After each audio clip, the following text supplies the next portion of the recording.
السلام علیکم ورحمۃ اللہ۔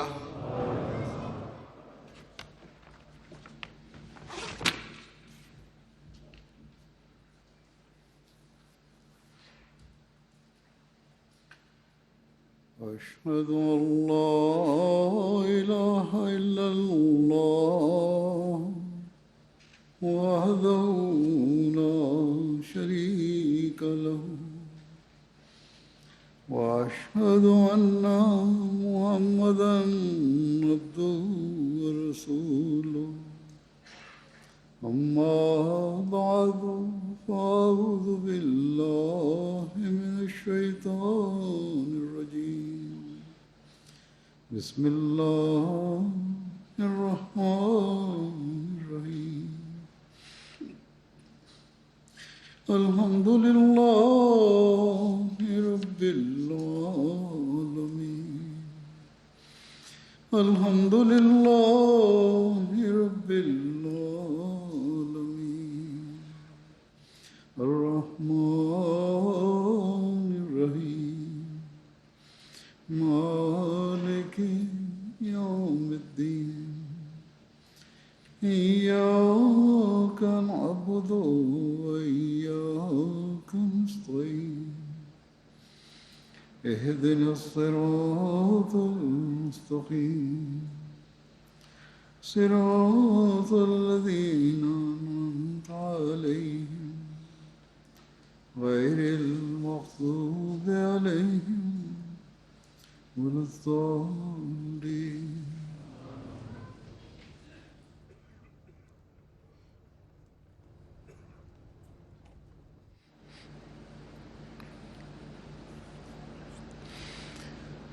حضرت اقدس مسیح موعود علیہ السلام نے جلسے کے انعقاد کا ایک بہت بڑا مقصد یہ بتایا ہے اور اس بات پر بہت زور دیا ہے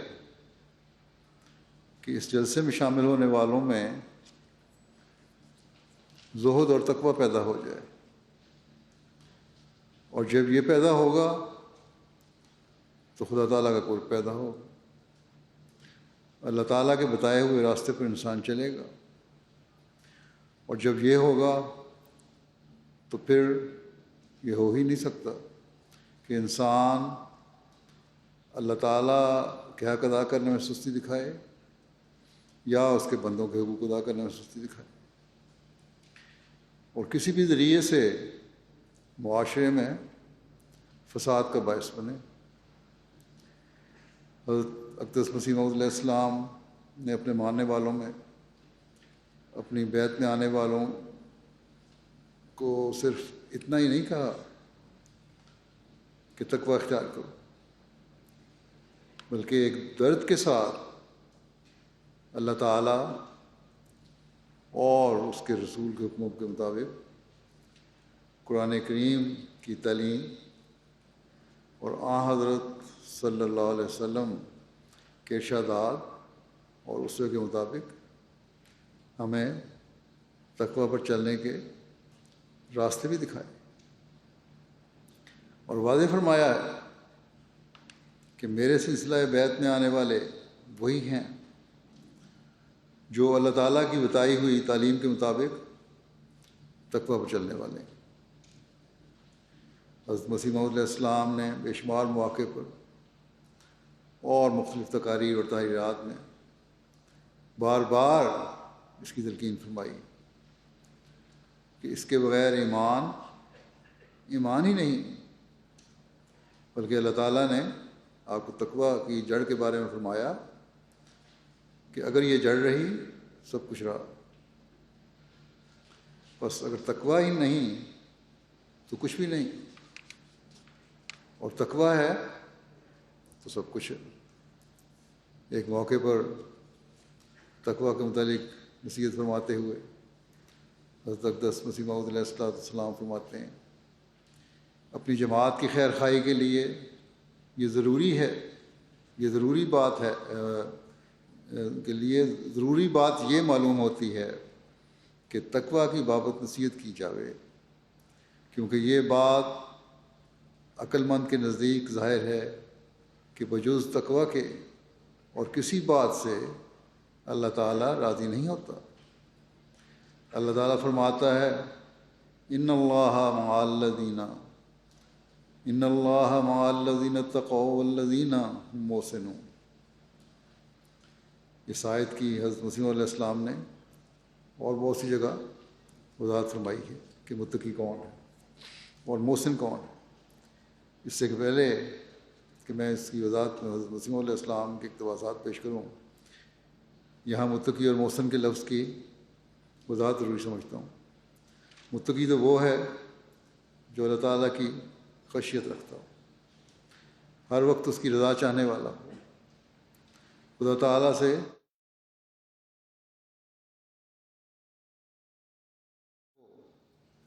کہ اللہ تعالیٰ اس کی ڈھال بن جائے، اس کا محافظ ہو جائے۔ بس یہ ہے حقیقی تقویٰ کی تعریف جسے ہمیں اپنے سامنے رکھنا چاہیے۔ اور محسن اس سے اگلا قدم ہے،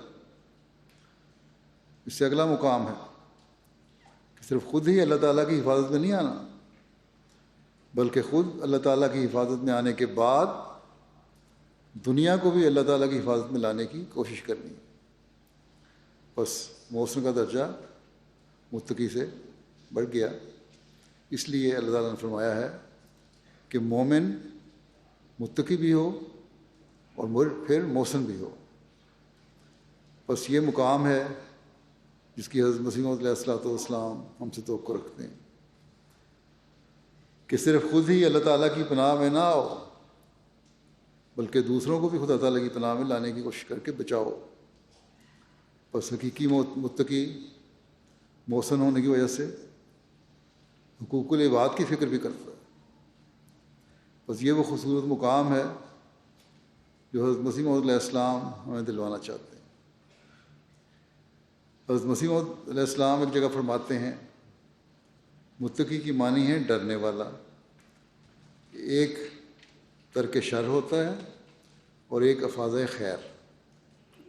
متقی ترک شر کا مفہوم اپنے اندر رکھتا ہے اور محسن افاظ خیر کو چاہتا ہے۔ متقی کا کام یہ ہے کہ برائیوں سے باز آوے۔ اس سے آگے دوسرا درجہ افاظ خیر کا ہے جس کا یہاں محسنون کے لفظ جس کو یہاں محسنون کے لفظ سے ادا کیا گیا ہے کہ نیکیاں بھی کرے۔ پورا راست باز انسان تب ہوتا ہے جب بدیوں سے پرہیز کر کے یہ مطالعہ کرے کہ نیکی کون سی کی ہے۔ بس اس سے مزید وضاحت ہو گئی کہ اپنی اصلاح کے بعد، اپنا خدا تعالیٰ سے تعلق جوڑنے کے بعد اس پر بیٹھ نہیں جانا، بلکہ اس فکر میں رہنا ہے کہ میں محسنون میں کیسے شامل ہوں، اور اس کے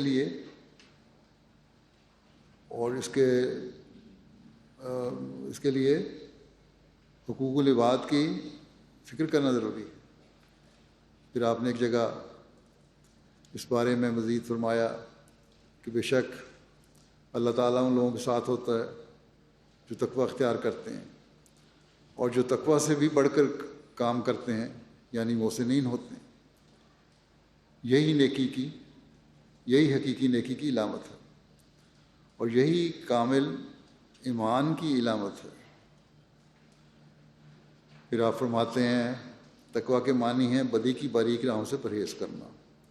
مگر یاد رکھو نیکی اتنی نہیں کہ ایک شخص کہے کہ میں نیک ہوں اس لیے کہ میں نے کسی کا مال نہیں لیا، نقب زنی نہیں کی، چوری نہیں کرتا، بد نظری اور زنا نہیں کرتا۔ ایسی نیکی عارف کے نزدیک ہنسی کے قابل ہے، کیونکہ اگر وہ ان بدیوں کا ارتکاب کرے اور چوری یا ڈاکہ زنی کرے تو وہ سزا پائے گا۔ بس یہ کوئی نیکی نہیں کہ جو عارف کی نگاہ میں قابل قدر ہو، بلکہ اصلی اور حقیقی نیکی یہ ہے کہ نوع انسان کی خدمت کرے اور اللہ تعالیٰ کی راہ میں کامل صدق اور وفاداری دکھلائے اور اس کی راہ میں جان تک دے دینے کو تیار ہو۔ اس لیے یہاں فرمایا ہے ان اللہ مع الذین اتقوا والذین هم محسنون، یعنی اللہ تعالیٰ ان کے ساتھ ہے جو بدی سے پرہیز کرتے ہیں اور ساتھ ہی نیکیاں بھی کرتے ہیں۔ یہ خوب یاد رکھو کہ نرا بدی سے پرہیز کرنا کوئی خوبی کی بات نہیں ہے جب تک اس کے ساتھ نیکیاں نہ کرے۔ بہت سے لوگ ایسے موجود ہوں گے جنہوں نے کبھی زنا نہیں کیا، خون نہیں کیا، چوری نہیں کی، ڈاکہ نہیں مارا، اور باوجود اس کے اللہ تعالیٰ کی راہ میں کوئی صدق و وفا کا نمونہ انہوں نے نہیں دکھایا، یا نوع انسان کی کوئی خدمت نہیں کی، اور اس طرح پر کوئی نیکی نہیں کی۔ بس جاہل ہوگا وہ شخص جو ان باتوں کو پیش کر کے اسے نیکوکاروں میں داخل کرے، کیونکہ یہ تو بد چلنیاں ہیں۔ صرف اتنے خیال سے اولیاء اللہ میں داخل نہیں ہو جاتا انسان۔ بد چلنی کرنے والے، چوری یا خیانت کرنے والے، رشوت لینے والے کے لیے عادت اللہ میں ہے کہ اسے یہیں سزا دی جاتی ہے، وہ نہیں مرتا جب تک سزا نہیں پا لیتا۔ یاد رکھو کہ صرف اتنی بات کا نام نیکی نہیں ہے۔ تقوی ادنا مرتبہ ہے۔ اس کی مثال تو ایسی ہے جیسے کسی برتن کو اچھی طرح سے صاف کیا جائے تاکہ اس میں اعلیٰ درجہ کا لطیف کھانا ڈالا جائے۔ اب اگر کسی برتن کو خوب صاف کر کے رکھ دیا جائے لیکن اس میں کھانا نہ ڈالا جائے تو کیا اس سے پیٹ بھر سکتا ہے؟ ہرگز نہیں۔ کیا وہ خالی برتن طعام سے سیر کر دے گا؟ ہرگز نہیں۔ اسی طرح تقویٰ کو سمجھو۔ تقویٰ کیا ہے؟ نفس امارہ کے برتن کو صاف کرنا ہے۔ اب خالی برتن کو صاف کرنے سے تو پیٹ بھرنے کے سامان نہیں ہو جائیں گے، اس کے لیے کھانے کا انتظام کرنا ہوگا، روحانی معدے کا انتظام کرنا ہوگا۔ اس کی وضاحت کرتے ہوئے فرماتے ہیں کہ نفس کو 3 قسم پر منقسم کیا ہے۔ نفس امارہ، یعنی پہلے جب انہوں نے تقویٰ سے اپنی پلیٹ کو نفس امارہ سے صاف کیا۔ نفس امارہ کیا ہے؟ فرمایا کہ 3 قسم پر منقسم ہے، 3 قسم پہ: نفس امارہ، نفس لوامہ اور نفس مطمئنہ۔ پھر وضاحت فرماتے ہیں کہ نفس امارہ کی حالت وہ ہے جب انسان شیطان اور نفس کا بندہ ہوتا ہے اور نفسانی خواہشوں کا اسیر ہو جاتا ہے۔ جو حکم نفس کرتا ہے اس کی تعمیل کے واسطے اس طرح تیار ہوتا ہے جیسے غلام دست بستہ اپنے مالک کے حکم کی تعمیل کے لیے مستعد ہوتا ہے۔ اس وقت وہ نفس کا غلام ہو کر جو وہ کہے یہ کرتا ہے۔ کوئی برا کام، کوئی بدی ہو جو نفس کہے یہ غلاموں کی طرح کر دیتا ہے۔ یہ نفس امارہ کی حالت ہے۔ یہ انتہائی بری حالت ہے۔ آپ نے فرمایا تقویٰ کی ابتدائی حالت یہ ہے کہ اس سے اپنے آپ کو مکمل پاک کرو۔ تقویٰ کی ابتدائی حالت یہ ہے کہ نفس امارہ سے اپنے آپ کو پاک کرو۔ تم کھانے کے لیے بھی اپنے برتنوں کو صاف کر کے اس میں کھانا ڈالتے ہو، بس اپنے دل کے برتنوں کو بھی اپنے ایمان کی مضبوطی کے لیے صاف کرو۔ اگر صاف نہیں کرو گے تو جو کھانا بھی اس میں ڈالو گے وہ گندے برتن میں ڈالے ہوئے کھانے کی طرح گندا ہو جائے گا، چاہے جیسا بھی عمدہ کھانا ڈالو۔ بس اس حالت پر ہر ایک کو غور کرنا چاہیے کہ کس حد تک ہم نے اس برتن کو صاف کیا ہے۔ جب صاف کر لیا تو دل سے اور نیک نیتی سے شیطان کے خلاف جہاد شروع کر دی اور اللہ تعالیٰ کا تقویٰ اختیار کرنے کے لیے بھرپور جد و جہد شروع کر دی، تو پھر نفس لوامہ کی حالت شروع ہو جاتی ہے۔ آپ نے فرمایا اس کے بعد نفس لوامہ ہے۔ یہ ایسی حالت ہے کہ گناہ تو اس سے بھی سرزد ہوتے رہتے ہیں مگر وہ نفس کو ملامت بھی کرتا رہتا ہے اور اس کوشش میں لگا رہتا ہے کہ اسے گناہ سے نجات مل جائے۔ جو لوگ نفس لوامہ کے ماتحت یا اس حالت میں ہوتے ہیں وہ ایک جنگ کی حالت میں ہوتے ہیں، یعنی شیطان اور نفس سے جنگ کرتے رہتے ہیں. کبھی ایسا ہوتا ہے کہ نفس غالب آ کر لغزش ہو جاتی ہے، اور کبھی خود نفس پر غالب آ جاتے ہیں اور اسے دبا لیتے ہیں. یہ لوگ نفس امارہ سے ترقی کر جاتے ہیں. فرمایا ایسے لوگ حالت جنگ میں ہیں جس میں کبھی نفس غالب اور کبھی وہ. ابھی کامل فتح نہیں ہوئی، بس فتح پانے کے لیے مسلسل کوشش کی ضرورت ہے، مسلسل استغفار کی ضرورت ہے، اللہ تعالیٰ سے مدد کی ضرورت ہے. ہر وقت اس بات کو سامنے رکھنے کی ضرورت ہے کہ ہم نے تقویٰ کے اعلیٰ معیار حاصل کر کے محسنون کے گروہ میں شامل ہونا ہے.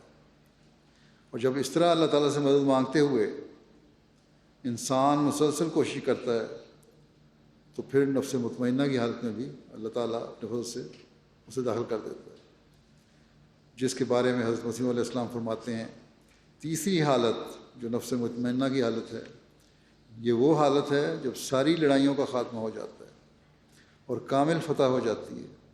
اس لیے اس کا نام نفس مطمئنہ رکھا ہے، یعنی اطمینان یافتہ.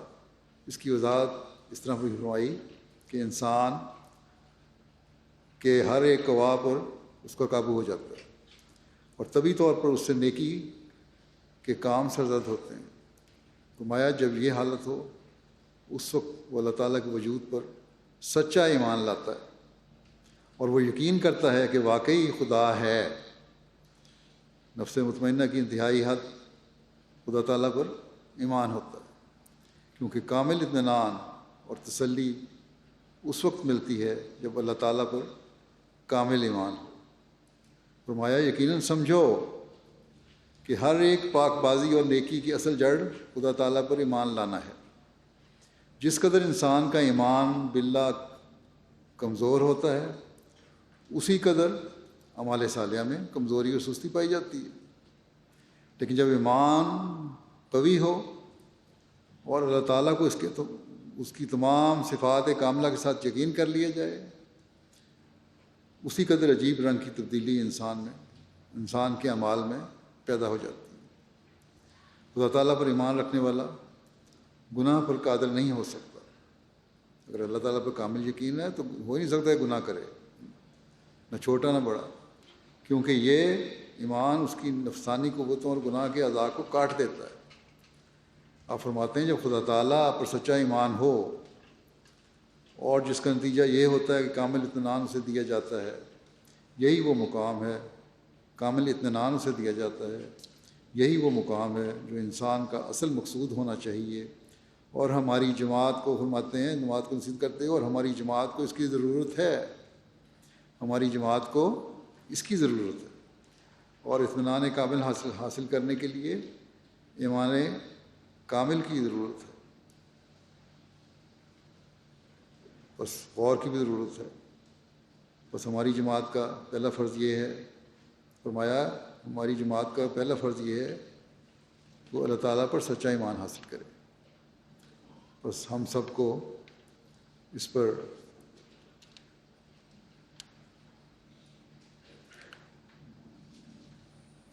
بہت غور کی ضرورت ہے. اس بارے میں جماعت کو نصیحت کرتے ہوئے آپ مزید فرماتے ہیں اللہ تعالیٰ ان کی حمایت اور نصرت میں ہوتا ہے جو تقوی اختیار کریں. تقوی کہتے ہیں بدی سے پرہیز کرنے کو، اور محسنون وہ ہوتے ہیں جو اتنا ہی نہیں کہ بدی سے پرہیز کریں بلکہ نیکی بھی کریں. اور پھر یہ فرمایا للذین احسنوا الحسنی، یعنی ان نیکیوں کو بھی سنوار کر کرتے ہیں. فرمایا کہ مجھے یہ وحی بار بار ہوئی ہے ان اللہ مع الذین اتقوا والذین هم محسنون، اور اتنی مرتبہ ہوئی ہے کہ میں گن نہیں سکتا، خدا جانے 2000 مرتبہ ہوئی ہو.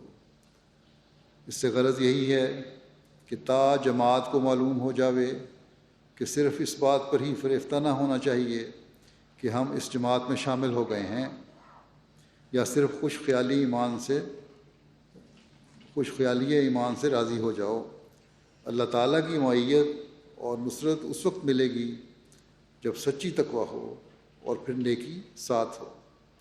پھر آپ فرماتے ہیں ان اللہ مع الذین اتقوا والذین هم محسنون، خدا تعالیٰ بھی انسان کے اعمال کا روز نامچہ بناتا ہے، پس انسان کو بھی اپنے حالات کا ایک روز نامچہ تیار کرنا چاہیے اور اس میں غور کرنا چاہیے کہ نیکی میں کہاں تک آگے قدم رکھا ہے۔ انسان کا آج اور کل برابر نہیں ہونا چاہیے۔ جس کا آج اور کل اس لحاظ سے کہ نیکی میں کیا ترقی کی ہے برابر ہو گیا، وہ گھاٹے میں ہے۔ بس یہ ہمارے لیے بہت سوچنے اور فکر کا مقام۔ ہمیں اپنی حالت کی طرف بہت زیادہ فکر کی ضرورت ہے۔ بس مسیح علیہ السلام کی بیعت میں آ کر ہمیں تقویٰ اور نیکیوں میں بڑھنے کی طرف بہت توجہ دینے کی ضرورت ہے، اور جب یہ ہوگا تب ہی ہم حق کے بیعت ادا کرنے والے ہیں۔ ایک موقع پر حضرت مسیح علیہ السلام جماعت کو نصیحت کرتے ہوئے فرماتے ہیں، میں دیکھتا ہوں کہ جماعت میں باہم نزاعیں بھی ہو جاتی ہیں، اور معمولی نزاع سے، معمولی جھگڑوں سے، رنجشوں سے پھر ایک دوسرے کی عزت پر حملہ کرنے لگتے ہیں اور اپنے بھائی سے لڑتا ہے۔ یہ بہت ہی نامناسب حرکت ہے، یہ نہیں ہونا چاہیے۔ بلکہ ایک اگر اپنی غلطی کا اعتراف کر لے تو کیا حرج ہے؟ بعض آدمی ذرا سی بات پر دوسرے کی ذلت کا اقرار کیے بغیر پیچھا نہیں چھوڑتے۔ ان باتوں سے پرہیز کرنا لازم ہے۔ خدا تعالیٰ کا نام ستار ہے، پھر یہ کیوں اپنے بھائی پر رحم نہیں کرتا اور عفو اور پردہ پوشی سے کام نہیں لیتا؟ چاہیے کہ اپنے بھائی کی پردہ پوشی کرے اور اس کی عزت و آبرو پر حملہ نہ کرے۔ ایک چھوٹی سی کتاب میں دیکھا ہے، مثال دیتے ہوئے فرماتے ہیں آپ کہ ایک بادشاہ قرآن لکھا کرتا تھا۔ کہانی ہے، ایک ملا نے کہا کہ یہ آیت غلط لکھی ہے۔ اس کے پاس آیا کوئی مولوی، نے کہا یہ آیت غلط لکھی ہے۔ اتنی ضرورت تھی اس زمانے میں یا اس کہانی میں جرأت ظاہر کی گئی؟ بادشاہ نے اس وقت اس آیت پر دائرہ کھینچ دیا کہ اس کو کاٹ دیا جائے گا۔ جب وہ چلا گیا تو اس دائرے کو کاٹ دیا۔ جب بادشاہ سے پوچھا کہ ایسا کیوں کیا، تو اس نے کہا کہ دراصل وہ غلطی پر تھا، مگر میں نے اس وقت دائرہ کھینچ دیا کہ اس کو دلجوئی ہو جائے۔ یا اس قسم کا مولوی تھا جو بہت زوردار ہوگا، جس طرح آج کل کے پاکستان کے مولوی ہیں جو حکومت سے جو چاہتے ہیں کروا لیتے ہیں، اور یہ کوئی دلجوئی کرنے کے لیے، ان کی دلجوئی کرنے کے لیے حق کی تائید نہیں کرتی ہے ہماری حکومت، اس بعض لوگ ہمارے لیڈر، بلکہ خوف سے، ملا کے خوف سے کر رہے ہوتے ہیں۔ بہرحال بادشاہ نے اس دائرے کو کھینچ دیا کہ اس کی دلجوئی ہو جاوے، اس کو کاٹ دیا۔ حقیقت میں مولوی غلط تھا۔ آپ فرماتے ہیں یہ بڑی رعونت کی جڑ اور بیماری ہے کہ دوسرے کی خطا پکڑ کر اشتہار دے دیا جاوے۔ ایسے امور سے نفس خراب ہو جاتا ہے، اس سے پرہیز کرنا چاہیے۔ غرض یہ سب امور تقویٰ میں داخل ہیں، اور اندرونی بیرونی امور میں تقویٰ سے کام لینے والا فرشتوں میں داخل کیا جاتا ہے، کیونکہ اس میں کوئی سرکشی باقی نہیں رہ جاتی۔ تقویٰ حاصل کرو، کیونکہ تقویٰ کے بعد ہی خدا تعالیٰ کی برکتیں آتی ہیں۔ متقی دنیا کی بلاؤں سے بچایا جاتا ہے، خدا ان کا پردہ پوش ہو جاتا ہے۔ جب تک یہ طریق اختیار نہ کیا جاوے کچھ فائدہ نہیں۔ ایسے لوگ میری بیعت سے کوئی فائدہ نہیں اٹھا سکتے۔ فائدہ ہو بھی تو کس طرح، جب کہ ایک ظلم تو اندر ہی رہا۔ اگر وہی جوش، رعونت، تکبر، عجب، ریاکاری، سریع الغضب ہونا باقی ہے جو دوسروں میں بھی ہے، تو پھر فرق ہی کیا ہے؟ فرمایا سعید اگر ایک ہی ہو اور وہ سارے گاؤں میں ایک ہی ہو تو لوگ کرامت کی طرح اس سے متاثر ہوں گے۔ نیک انسان جو اللہ تعالیٰ سے ڈر کر نیکی اختیار کرتا ہے، اس میں ایک روحانی روب ہوتا ہے اور دلوں میں پڑ جاتا ہے کہ یہ باخدا ہے۔ یہ بالکل سچی بات ہے کہ جو خدا تعالیٰ کی طرف سے آتا ہے، خدا تعالیٰ اپنی عظمت سے اس کو حصہ دیتا ہے۔ جو خدا تعالیٰ کی طرف سے آتا ہے، خدا تعالیٰ اپنی عظمت سے اس کو حصہ دیتا ہے، اور یہی طریق نیک بختی کا ہے۔ بس یاد رکھو کہ چھوٹی چھوٹی باتوں میں بھائیوں کو دکھ دینا ٹھیک نہیں ہے۔ حضرت صلی اللہ علیہ وسلم جمیع اخلاق کے متمم تھے۔ ہیں. اور اس وقت خدا تعالیٰ نے آخری نمونہ آپ کے اخلاق کا قائم کیا. اس وقت بھی اگر وہی درندگی رہی تو پھر سخت افسوس اور کم نصیبی ہے. بس دوسروں پر عیب نہ لگاؤ، کیونکہ بعض اوقات انسان دوسرے پر عیب لگا کر خود اس میں گرفتار ہو جاتا ہے. اور اگر وہ عیب اس میں نہیں ہے، لیکن اگر وہ عیب سچ مچ اس میں ہے تو اس کا معاملہ پھر خدا تعالیٰ سے. بہت سے آدمیوں کی عادت ہوتی ہے، اگر اس میں عیب کسی میں لگا رہے ہو، عیب نہیں ہے تو خود بھی اس عیب میں پڑ سکتے ہو. تو اللہ تعالیٰ کی پھر ایسے ہی حالات پیدا کر دیتا ہے، خود بھی انسان گرفتار ہو جاتا ہے ان میں. اور اگر وہ سچ مچ عیب اس میں ہے تو پھر چھوڑو معاملہ اللہ تعالیٰ پہ. بہت سے آدمیوں کی عادت ہوتی ہے کہ وہ اپنے بھائیوں پر ناپاک الزام لگا دیتے ہیں. ان باتوں سے پرہیز کرو، بنی نوع انسان کو فائدہ پہنچاؤ اور اپنے بھائیوں سے ہمدردی کرو. ہمسایوں سے نیک سلوک کرو اور اپنے بھائیوں سے نیک معاشرت، اور سب سے پہلے شرک سے بچو کہ یہ تقویٰ کی ابتدائی اینٹ ہے. بس یہ وہ سنہری اصول ہے جو بیت کا حق ادا کرنے کے ساتھ معاشرے کے امن و سکون کی بھی ضمانت ہے. اور انہی مقاصد کے لیے ہم آج یہاں جمع ہیں. اور یہی وہ اصول ہے جن پر اگر ہم کاربند ہو جائیں تو اللہ تعالیٰ ہمارے مخالفین سے خود ہی نپٹے گا. جیسا کہ حضرت مسیح علیہ السلام نے فرمایا کہ شرک سے بچو کہ یہ تقویٰ کی ابتدائی اینٹ ہے. اور شرک سے بچنے کے لیے ضروری ہے کہ انسان کے دل میں اللہ تعالیٰ کا خوف ہو. بس یہ انتہائی اہم نقطہ ہے کہ ہم نے اپنے اندر اللہ تعالیٰ کا خوف پیدا کرنا تاکہ تقویٰ کی بنیاد ہمارے اندر پیدا ہو. اور اللہ تعالیٰ کا خوف کس طرح پتہ چلے کہ پیدا ہو گیا، اس بارے میں حضرت مسیح علیہ السلام فرماتے ہیں اللہ کا خوف اسی میں ہے کہ انسان دیکھے کہ اس کا قول و فعل کہاں تک ایک دوسرے سے مطابقت رکھتا ہے. جو وہ کہہ رہا ہے اور جو وہ کر رہا ہے ان میں آپس میں مطابقت ہے. پھر جب دیکھے کہ اس کا قول و فعل برابر نہیں تو سمجھ لے کہ وہ مورد غضب الہی ہوگا. استغفار کا مقام ہے.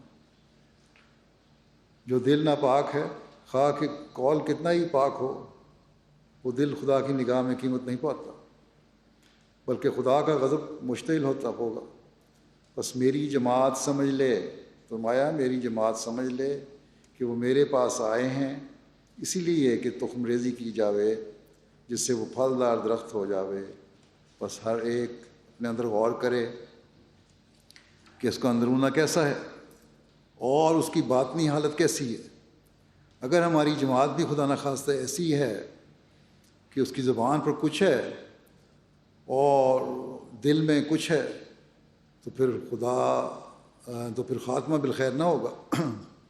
اللہ تعالیٰ جب دیکھتا ہے کہ ایک جماعت جو دل سے خالی ہے اور زبانی دعوے کرتی ہے وہ غنی ہے، وہ پرواہ نہیں کرتا.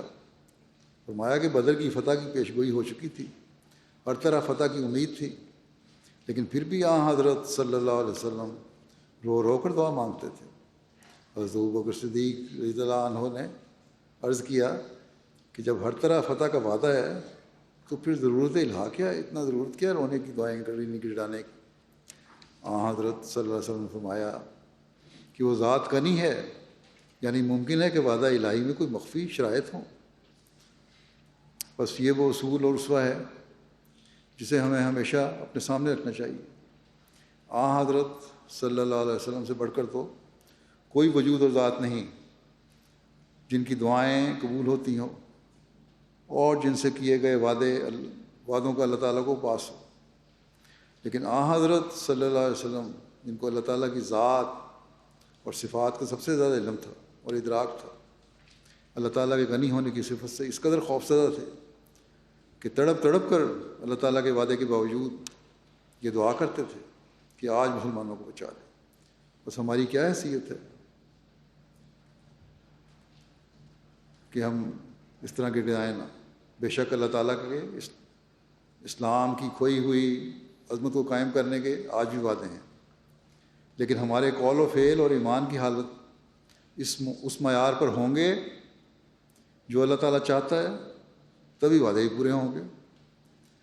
اسی لیے حضرت مسیح علیہ السلام نے ہمیں بار بار یہ تلقین فرمائی ہے کہ اللہ تعالیٰ کے وعدوں کو جلد پورا ہوتا دیکھنے کے لیے اپنے ایمانوں کو مضبوط کرو اور اپنے قول و فعل کو ایک کرو۔ متقی کی علامات بیان فرماتے ہوئے آپ فرماتے ہیں، بس ہمیشہ دیکھنا چاہیے کہ ہم نے تقویٰ و طہارت میں کہاں تک ترقی کی۔ اس کا معیار قرآن ہے۔ اللہ تعالیٰ نے متقی کے نشانوں میں ایک یہ بھی نشان رکھا ہے کہ اللہ تعالیٰ متقی کو مکروہات دنیا سے آزاد کر کے اس کے کاموں کا خود متکفل ہو جاتا ہے، جیسا کہ فرمایا وَمَن يَتَّقِ اللَّهَ يَجْعَل لَّهُ مَخْرَجًا وَيَرْزُقْهُ مِنْ حَيْثُ لَا يَحْتَسِبُ مِنْ حَيْثُ لَا يَحْتَسِبُ۔ جو شخص خدا تعالیٰ سے ڈرتا ہے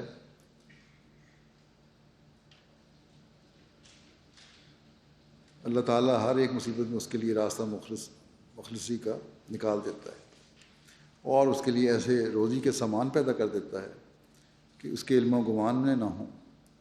یعنی یہ بھی ایک علامت متقی کی ہے کہ اللہ تعالیٰ متقی کو ناپکار ضرورتوں کو محتاج نہیں کرتا۔ مثلا ایک دکاندار یہ خیال کرتا ہے کہ دروغ گوئی کے سوا اس کا کام نہیں چل سکتا، جھوٹ بولے بغیر اس کا کام نہیں چل سکتا، اس لیے وہ دروغ گوئی سے باز نہیں آتا اور جھوٹ بولنے کے لیے مجبوری ظاہر کرتا ہے۔ لیکن یہ امر ہرگز سچ نہیں۔ خدا تعالیٰ متقی کا خود محافظ ہو جاتا ہے اور اسے ایسے موقع سے بچا لیتا ہے جو خلاف حق پر مجبور کرنے والے ہیں۔ یاد رکھو، جب اللہ تعالیٰ کو کسی نے چھوڑا تو خدا نے اسے چھوڑ دیا، جب رحمان نے چھوڑ دیا تو ضرور شیطان اپنا رشتہ جوڑے گا۔ بس بڑے خوف کا مقام ہے، اور یہ نقطہ ہمیشہ ہر ایک کے سامنے ہونا چاہیے کہ اللہ تعالیٰ جس کو چھوڑتا ہے شیطان ضرور اس پر قابو پا لیتا ہے۔ آپ فرماتے ہیں یہ نہ سمجھو کہ اللہ تعالیٰ کمزور ہے، وہ بڑی طاقتوں والا ہے۔ جب اس پر کسی امر میں بھروسہ کرو گے وہ ضرور تمہاری مدد کرے گا۔ وَمَن يَتَوَکَّلْ عَلَى اللَّهِ فَهُوَ حَسْبُهُ۔ لیکن جو لوگ ان آیات کے پہلے مخاطب تھے وہ اہل دین تھے، ان کی ساری فکریں محض دینی امور کے لیے تھیں اور ان کے دنیاوی امور حوالہ بخدا تھے۔ اس لیے اللہ تعالیٰ نے ان کو تسلی دی کہ میں تمہارے ساتھ ہوں۔ غرض برکات تقویٰ میں سے ایک یہ ہے کہ اللہ تعالیٰ متقی کو ان مصائب سے مخلصی بخشتا ہے جو دینی امور کے حارج ہوں۔ بس ہم جب دین کو دنیا پر مقدم کرنے کا عہد کرتے ہیں تو یہ سوچ بھی ساتھ رکھنی چاہیے کہ اللہ تعالیٰ میری دنیاوی ضروریات پوری فرمائے گا اگر میں دین کو دنیا پر مقدم رکھوں۔ لیکن یہاں پھر وہی بات ضروری ہے کہ اللہ تعالیٰ پر کامل توکل ہو اور تقویٰ ہو۔ پھر آپ فرماتے ہیں اللہ تعالیٰ متقی کو پیار کرتا ہے۔ خدا تعالیٰ کی عظمت کو یاد کر کے سب ترساں رہو اور یاد رکھو کہ سب اللہ کے بندے ہیں۔ خوف رہے تمہارے دل میں، کسی پر ظلم نہ کرو، نہ تیزی کرو، کسی کو حقارت سے نہ Be cruel, you should not harm anyone. Don't harm one another. Don't underlook anyone. Don't underestimate anyone. طبیعت کا میلان ہو تو پھر اپنے دل کو ٹٹولو کہ یہ حرارت کس چشمے سے نکلی ہے۔ یہ بہت نازک مقام ہے، یہ مقام بہت نازک ہے، یعنی جلدی غصہ میں آنے والا ہے طبیعت ہے۔ تو پھر اپنا جائزہ لو کہ یہ تو گرم طبیعت تمہارے تکبر اور انا کی وجہ سے تو نہیں، یہ کچھ ظاہر ہو رہا ہے تمہارے سے، کیونکہ بات بات پر انا اور تکبر کی وجہ سے انسان کو غصہ آتا ہے اور اللہ تعالیٰ کو یہ پسند نہیں۔ پھر اس بات کی نصیحت فرماتے ہوئے کہ خدا تعالیٰ کے عطا کیے ہوئے قوا اور طاقتوں کا جائز استعمال ہی متقی کی نشانی ہے، اور ان کے جائز استعمال سے ہی مومن ان طاقتوں کی نشو و نما کرتا ہے اور اللہ تعالیٰ کے فضلوں کو حاصل کرنے والا ہوتا ہے۔ آپ فرماتے ہیں اللہ تعالیٰ نے جس قدر قوا عطا فرمائے ہیں وہ ضائع کرنے کے لیے نہیں دیے گئے، ان کی تعدیل اور جائز استعمال کرنا ہی ان کی نشو و نما ہے۔ اسی لیے اسلام نے قواعد رجولیت یا آنکھ کے نکالنے کی تعلیم نہیں دی، بلکہ ان کا جائز استعمال اور تزکیہ نفس کرایا، جیسے فرمایا قد افلح المومنون، اور ایسے ہی متقی کی زندگی کا نقشہ کھینچ کر آخر میں بطور نتیجہ یہ کہا وَأُولَٰئِکَ هُمُ الْمُفْلِحُونَ، یعنی وہ لوگ جو تقویٰ پر قدم مارتے ہیں، ایمان بالغیب لاتے ہیں، نماز ڈگمگاتی ہے پھر اسے کھڑا کرتے ہیں، خدا کے دیے ہوئے سے دیتے ہیں، نمازوں کی حفاظت کرنے والے ہیں، صدقات دینے والے ہیں، باوجود خطرات نفس بلا سوچے گزشتہ اور موجودہ کتاب اللہ پر ایمان لاتے ہیں، اور آخرکار وہ یقین تک پہنچ جاتے ہیں۔ یہی وہ لوگ ہیں جو ہدایت کے سر پر ہیں، وہ ایک ایسی سڑک پر ہیں جو برابر آگے کو جا رہی ہے اور جس سے آدمی فلاح تک پہنچتا ہے۔ بس یہی لوگ فلاح یاب ہیں جو منزل مقصود تک پہنچ جائیں۔ وہ کون ہیں؟ وہی جو اللہ کے بھی حق ادا کر رہے ہیں اور بندوں کے بھی حق ادا کر رہے ہیں، وہی منزل مقصود تک پہنچتے ہیں اور راہ کے خطرات سے نجات پا چکے ہیں۔ سمجھو کہ اللہ تعالیٰ نے تمہیں بچا لیا۔ اس لیے شروع میں ہی اللہ تعالیٰ نے ہم کو تقویٰ کی تعلیم دے کر ایک ایسی کتاب ہم کو عطا کی جس میں تقویٰ کے وصایا بھی دیے۔ سو ہماری جماعت، فرمایا سو ہماری، جو بیان فرمانے کے بعد فرماتے ہیں کہ سو ہماری جماعت یہ غم کل دنیاوی غموں سے بڑھ کر اپنی جان پر لگائے کہ ان میں تقویٰ ہے یا نہیں۔ بس ہمیں اپنے جائزے لینے چاہیے کہ کس حد تک ہم ان معیاروں کو حاصل کرنے کی کوشش کر رہے ہیں۔ پھر اہل تقویٰ کی ایک شرط آپ نے یہ بیان فرمائی کہ وہ غربت اور مسکینی میں زندگی بسر کرتے ہیں، اور جماعت کے افراد کو بھی ایسا ہی ہونا چاہیے۔ آپ فرماتے ہیں اہل تقویٰ کے لیے یہ شرط ہے کہ وہ اپنی زندگی غربت اور مسکینی میں بسر کریں۔ غربت سے مراد مالی غربت نہیں ہے بلکہ عاجزی ہے، اور اس دنیا کو سب کچھ سمجھنا کوئی نہ سب کچھ نہ سمجھنا چاہیے، بلکہ اگلے جہاں کی فکر کرنی چاہیے۔ یہ غربت کی زندگی ہے، عاجزی غربت کی زندگی ہے۔ نیک اعمال بجا لانے والا جو ہے وہ غربت کی زندگی گزارتا ہے۔ مسکینی اختیار کرو، فرمایا وہ اپنی زندگی غربت اور مسکینی میں بسر کریں۔ یہ تقویٰ کی ایک شاخ ہے جس کے ذریعے سے ہمیں ناجائز غضب کا مقابلہ کرنا ہے۔ بڑے بڑے عارف اور صدیقوں کے لیے آخری اور کڑی منزل غضب سے بچنا ہی ہے۔ غضب سے بچنا، غصے سے بچنا بہت بڑی کڑی چیز ہے۔ فرمایا کہ عجب و پندار غضب سے پیدا ہوتا ہے، غرور اور تکبر غصے سے، غضب سے پیدا ہوتا ہے، اور ایسا ہی کبھی خود غضب عجب و پندار کا نتیجہ ہوتا ہے، کیونکہ غضب اس وقت ہوگا جب انسان اپنے نفس کو دوسرے پر ترجیح دیتا ہے۔ میں نہیں چاہتا کہ میری جماعت والے آپس میں ایک دوسرے کو چھوٹا یا بڑا سمجھیں، یا ایک دوسرے پر غرور کریں، یا نظر استخفاف سے دیکھیں۔ خدا جانتا ہے کہ بڑا کون ہے، چھوٹا کون ہے۔ یہ ایک قسم کی تحقیر ہے جس کے اندر حقارت ہے۔ ڈر ہے کہ یہ حقارت بیج کی طرح بڑھے اور اس کی ہلاکت کا باعث ہو جائے۔ بعض آدمی بڑوں کو مل کر بڑے ادب سے پیش آتے ہیں، لیکن بڑا وہ ہے جو مسکین کی بات کو مسکینی سے سنے، اس کی دلجوئی کرے، اس کی بات کی عزت کرے، کوئی چڑ کی بات منہ پر نہ لاوے کہ جس سے دکھ پہنچے۔ خدا تعالیٰ فرماتا ہے وَلَا تَنَابَزُوا بِالْأَلْقَابِ بِئْسَ الِاسْمُ الْفُسُوقُ بَعْدَ الْإِیمَانِ۔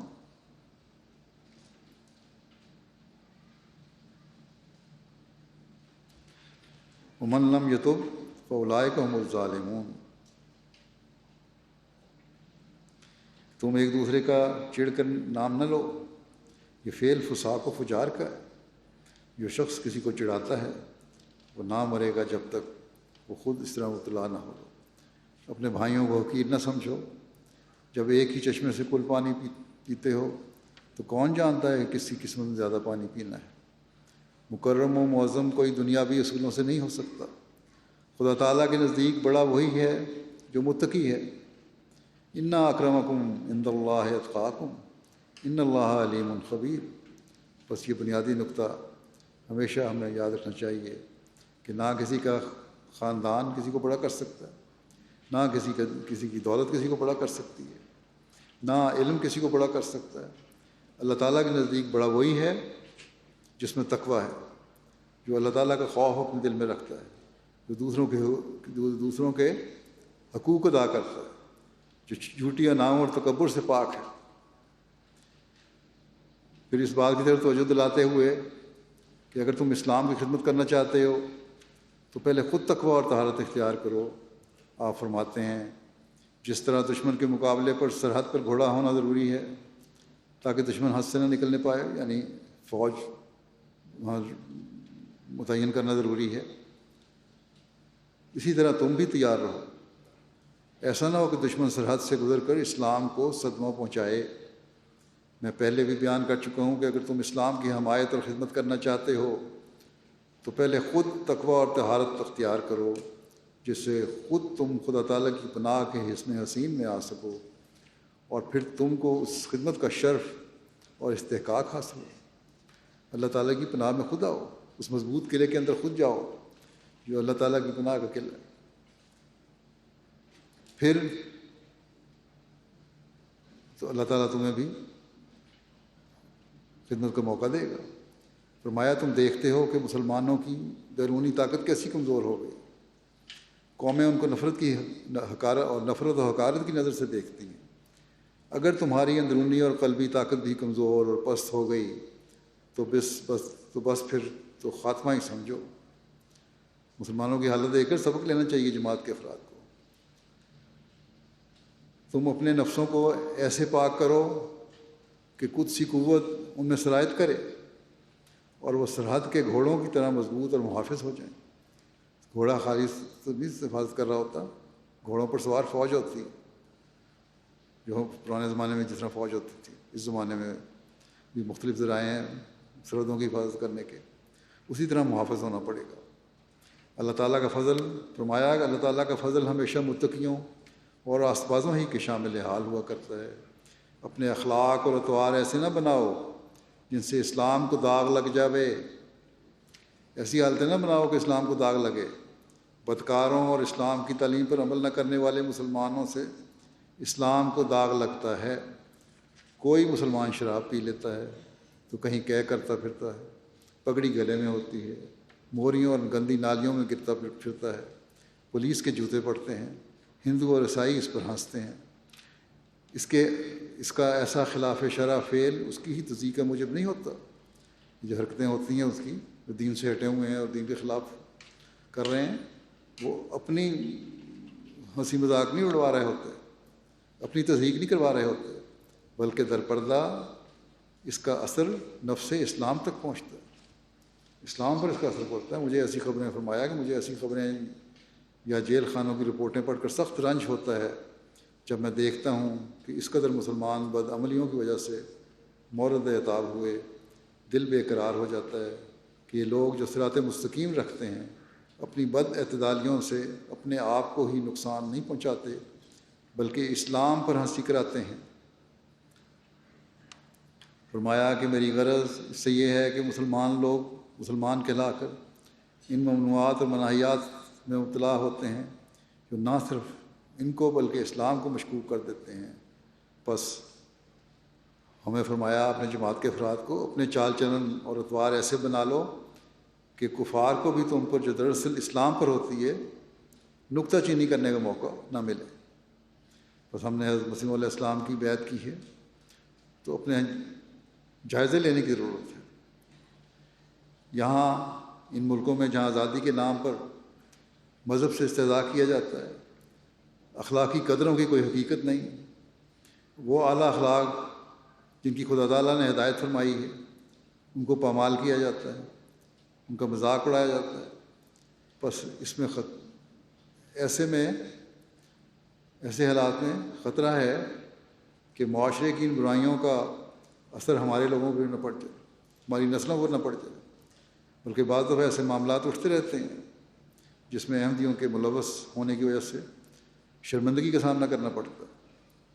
بس بہت فکر کے ساتھ اس ماحول میں رہ کر ہمیں اپنے بچوں اور اپنے آپ، اپنے معاشرے کو اسلامی تعلیم کے مطابق ڈھالنے اور امر کرنے کی کوشش کرنی چاہیے. یہاں آ کر صرف نعرے لگانے سے ہم اپنا مقصد پورا نہیں کر سکتے، بلکہ اپنی عملی حالتوں کو بدلنا ہوگا. پھر اس بات کو بڑے درد سے بیان فرماتے ہوئے کہ ہماری جماعت کے لوگ میرے مرید ہو کر مجھے بدنام نہ کریں. آپ فرماتے ہیں جو شخص اپنے ہمسائے کو اپنے اخلاق میں تبدیلی دکھاتا ہے کہ پہلے کیا تھا اور اب کیا ہے، گویا وہ ایک کرامت دکھاتا ہے. وہ خاموش تبلیغ اسی طرح ہو رہی ہے. اگر ایک پاک تبدیلی پیدا ہو گئی ہے اور دوسرے اس کو دیکھ رہے ہیں، اس کا اثر ہمسائے پر بہت اعلیٰ درجے کا پڑتا ہے. ہماری جماعت پر اعتراض کرتے ہیں، یعنی لوگ اعتراض کرتے ہیں، مخالفین یہ اعتراض کرتے ہیں کہ ہم نہیں جانتے کہ کیا ترقی ہوگی جماعت میں، اور تہمت لگاتے ہیں کہ افتراء اور غیظ و غضب میں مبتلا ہیں یہ لوگ. جیسے ہم افتراء کرتے ہیں لوگوں پر، غیظ و غضب میں غصہ آتا ہے، حقوق ادا نہیں کر رہے، پیسے احمدی بھی کر رہے ہیں. کیا ترقی ہوئی ہے؟ فرمایا کہ کیا یہ ان کے لیے باعث ندامت نہیں ہے کہ انسان عمدہ سمجھ کر اس سلسلے میں آیا تھا، جیسا کہ ایک رشید فرزند اپنے باپ کی نیک نامی ظاہر کرتا ہے. جو غلط کام کرتے ہیں احمدی، ان کو تلقین فرما رہے ہیں کہ ایک رشید فرزند اپنے باپ کی نیک نامی ظاہر کرتا ہے، جیسا ایک رشید فرزند اپنے باپ کی نیک نامی ظاہر کرتا ہے، کیونکہ بیعت کرنے والا فرزند کے حکم میں ہوتا ہے. اور اسی لیے حضرت صلی اللہ علیہ وسلم کے ازواج مطہرات کو امہات المومنین کہا ہے. گویا کہ حضور عامۃ المومنین کے باپ ہیں. حضور صلی اللہ علیہ وسلم عامۃ المومنین کے باپ ہیں. جسمانی باپ زمین پر لانے کا موجب ہوتا ہے اور حیات ظاہری کا باعث، مگر روحانی باپ آسمان پر لے جاتا ہے اور مرکز اصلی کی طرف رہنمائی کرتا ہے.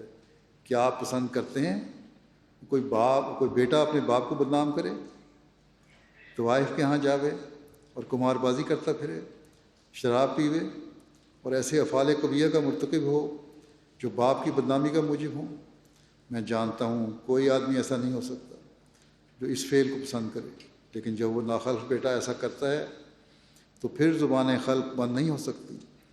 لوگ اس کے باپ کی طرف نسبت کر کے کہیں گے یہ فلاں کا شخص کا بیٹا، اور فلاں کہیں گے کہ یہ فلاں شخص کا بیٹا فلاں بد کام کرتا ہے. بس وہ ناخلف بیٹا خود ہی باپ کی بدنامی کا موجب ہوتا ہے. اسی طرح پر جب کوئی شخص ایک سلسلے میں شامل ہوتا ہے اور اس سلسلے کی عظمت اور عزت کا خیال نہیں رکھتا اور اس کے خلاف کرتا ہے تو وہ عند اللہ ماخوذ ہوتا ہے، کیونکہ وہ صرف اپنے آپ ہی کو ہلاکت میں نہیں ڈالتا بلکہ دوسرے کے لیے ایک برا نمونہ ہو کر ان کو سعادت اور ہدایت کی راہ سے محروم رکھتا ہے. یعنی ایسے لوگوں کے عمل پھر تبلیغ کے راستے میں روک بن جاتے ہیں. کسی کو کس طرح ہدایت دینا ہو، لوگ کہیں گے ہمارے جیسا ہی ہے، تو فائدہ کیا ہمارے میں اور تمہارے میں؟ کیوں دنیا کی مخالفت بھی لی جائے اور کچھ حاصل بھی نہ ہو، کوئی تبدیلی بھی نہ ہو؟ تو جماعت کے مجموعی تبلیغی کام میں بھی روک پیدا کرنے والے ہو جاتے ہیں ایسے لوگ. بس جہاں تک فرمایا کہ جہاں تک آپ لوگوں کی طاقت ہے خدا تعالیٰ سے مدد مانگو اور اپنی پوری طاقت اور ہمت سے اپنی کمزوریوں کو دور کرنے کی کوشش کرو. جہاں عاجز آ جاؤ وہاں صدق اور یقین سے ہاتھ اٹھاؤ، کیونکہ خشوع اور خضوع سے اٹھائے ہوئے ہاتھ جو صدق اور یقین کی تحریک سے اٹھتے ہیں خالی واپس نہیں ہوتے. اللہ تعالیٰ صدق سے کی ہوئی دعاؤں کو قبول کرتا ہے. ہم تجربے سے کہتے ہیں کہ ہماری ہزارہ دعائیں قبول ہوئی ہیں اور ہو رہی ہیں. بس دعائیں کرو اپنی اصلاح کے لیے، اپنے بچوں کی اصلاح کے لیے. ہمیں بہت زیادہ دعائیں کرنی چاہیے اور اس پر بہت زور دینا چاہیے. پھر آپ نے فرمایا یہ ایک یقینی بات ہے کہ اگر کوئی شخص اپنے اندر اپنے ابنائے جنس یعنی دوسرے انسانوں کے لیے ہمدردی کا جوش نہیں پاتا، وہ بخیل ہے. اگر میں ایک رات سے دیکھوں جس میں بھلائی اور خیر ہے تو میرا فرض ہے کہ میں پکار کر لوگوں کو بتلاؤں. اس امر کی پرواہ نہیں ہونی چاہیے کہ کوئی اس پر عمل کرتا ہے یا نہیں. بس یہ پکار کر کہنا اور تبلیغ کرنا اس وقت فائدہ دیتا ہے جب اپنے اندر بھی ہمارے اندر ایک انقلابی تبدیلی پیدا ہو. اور یہی ہمارا فرض ہے کہ اپنے عمل اور دعاؤں کے سے دوسروں کو صحیح راستے پر لانے کی بھرپور کوشش کریں. پھر ہماری دنیا و آخرت سنوارنے کے لیے آپ انتہائی درد کے ساتھ کا اظہار کرتے ہوئے فرماتے ہیں کہ میں یہ بات کھول کر بیان کرتا ہوں کہ میرے مناسب حال یہ بات نہیں کہ جو کچھ میں آپ لوگوں کو کہتا ہوں میں ثواب کی نیت سے کہتا ہوں، نہیں، میں اپنے نفس میں انتہا درجے کا جوش اور درد پاتا ہوں، گو وہ وجوہ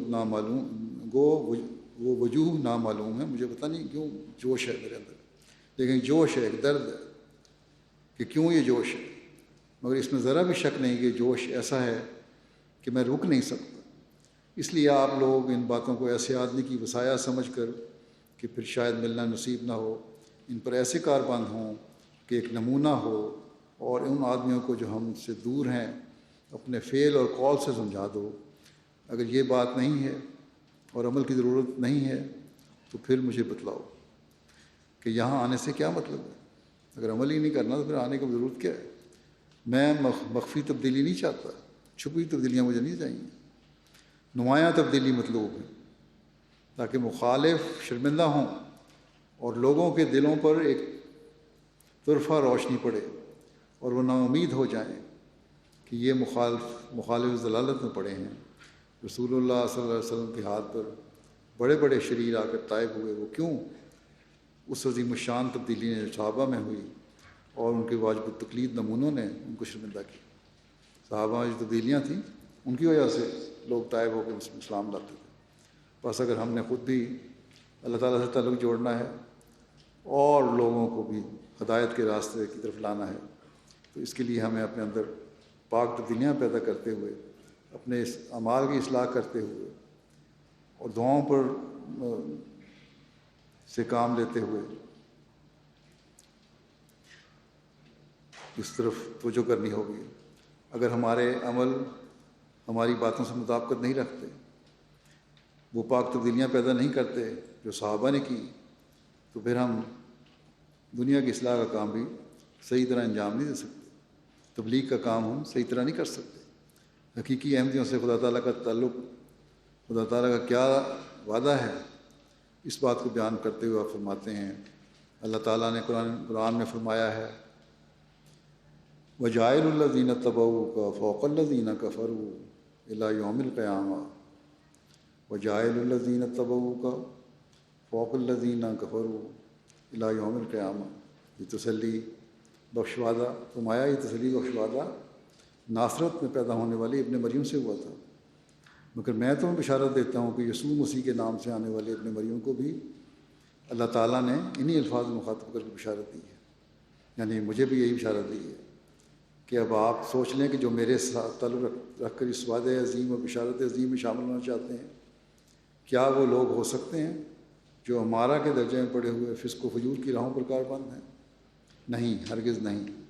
جو اللہ تعالیٰ کے اس وعدے کی سچی قدر کرتے ہیں اور میری باتوں کو قصہ کہانی نہیں سمجھتے، نہیں جانتے، تو یاد رکھو اور دل سے سن لو، میں پھر ایک بار لوگوں کو مخاطب کر کے کہتا ہوں جو میرے ساتھ تعلق رکھتے ہیں، اور وہ تعلق کوئی عام تعلق نہیں بلکہ بہت زبردست تعلق ہے، اور ایسا تعلق ہے جس کا اثر نہ صرف میری ذات تک بلکہ اس ہستی تک پہنچتا ہے جس نے مجھے اس برگزیدہ انسان کامل کی ذات تک پہنچایا ہے، جو دنیا میں صداقت اور راستی کی روح لے کر آیا۔ میں تو یہ کہتا ہوں کہ اگر ان باتوں کا اثر میری ہی ذات تک پہنچتا تو مجھے کچھ بھی اندیشہ اور فکر نہ تھا اور نہ ان کی پرواہ تھی، مگر اس پر بس نہیں ہوتی، اس کا اثر ہمارے نبی کریم صلی اللہ علیہ وسلم اور خدا تعالیٰ کی برگزیدہ ذات تک پہنچ جاتا ہے۔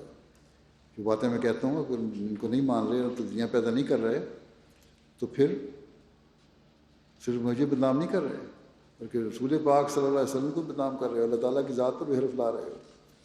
فرمایا پس ایسی صورت اور حالت میں تو خوب دھیان دے کر سن رکھو کہ اگر اس بشارت سے حصہ لینا چاہتے ہو اور اس کے مصداق ہونے کی آرزو رکھتے ہو اور اتنی بڑی کامیابی کہ قیامت تک مکفرین پر غالب رہو گے، جو آیت ہے اس کا یہ مطلب ہے کہ قیامت تک میرے آنے والے مکفرین دوسروں پر غالب رہیں گے، کی سچی پیاس تمہارے اندر ہے، تو پھر اتنا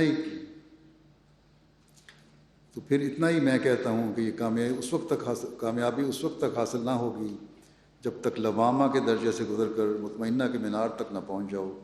اس سے زیادہ اور میں کچھ نہیں کہتا، کہ تم لوگ ایک ایسے شخص کے ساتھ پیبند رکھتے ہو جو معمور من اللہ ہے، بس اس کی باتوں کو دل کے کانوں سے غور سے سنو اور اس پر عمل کرنے کے لیے ہمتاً تیار ہو جاؤ، تاکہ ان لوگوں میں سے نہ ہو جاؤ جو اقرار کے بعد انکار کی نجاست میں گر کر ابدی عذاب خرید لیتے ہیں۔ بس یہ وہ باتیں ہیں جو ہمیں حق بیعت ادا کرنے کی قابل بناتی ہیں۔ اگر ہم اس حالت کو حاصل کرنے کے لیے پوری کوشش نہیں کرتے تو پھر کیا فائدہ؟ لوگوں کی مخالفت بھی چھیڑیں اور خدا تعالیٰ کا حق بھی ادا نہ ہو۔ اللہ تعالیٰ کرے کہ ہم تقویٰ سے بڑھتے ہوئے محسنین کے زمرے میں شمار ہونے والے بن جائیں۔ ہمارا ہر قول و فعل اللہ تعالیٰ کے حکم کے مطابق اور اس کی رضا حاصل کرنے کے لیے ہو، حقوق العباد بھی ادا کرنے والے ہوں، اور ایک درد کے ساتھ دوسروں کو بھی فائدہ پہنچاتے ہوئے محسنین کے گروہ میں شامل ہوں۔ جلسہ کے ان دنوں میں دعاؤں پر بہت زور دیں۔ اللہ تعالیٰ جلسے کو ہر لحاظ سے ببرکت فرمائے، اور جلسے کا جو حقیقی مقصد ہے اسے حاصل کرنے والے ہم ہوں۔ ان دنوں میں درود بھی پڑھیں، جیسا کہ میں نے خطبے میں بھی کہا تھا، بہت درود پڑھنے کی ضرورت ہے ان دنوں میں۔ استغفار بھی بہت کریں، نمازوں میں بھی دعائیں کریں۔ اللہ تعالیٰ سب کو جلسے میں آنے کا مقصد پورا کرنے کی توفیق عطا فرمائے اور فیض پانے والے ہوں، اور یہ دن ذکر الہی میں گزارنے والے ہوں سب۔ اب ہم دعا کریں گے، دعا کر لیں۔ اللہ تعالیٰ ہماری صحیح دعاؤں کو قبول فرمائے۔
آمین۔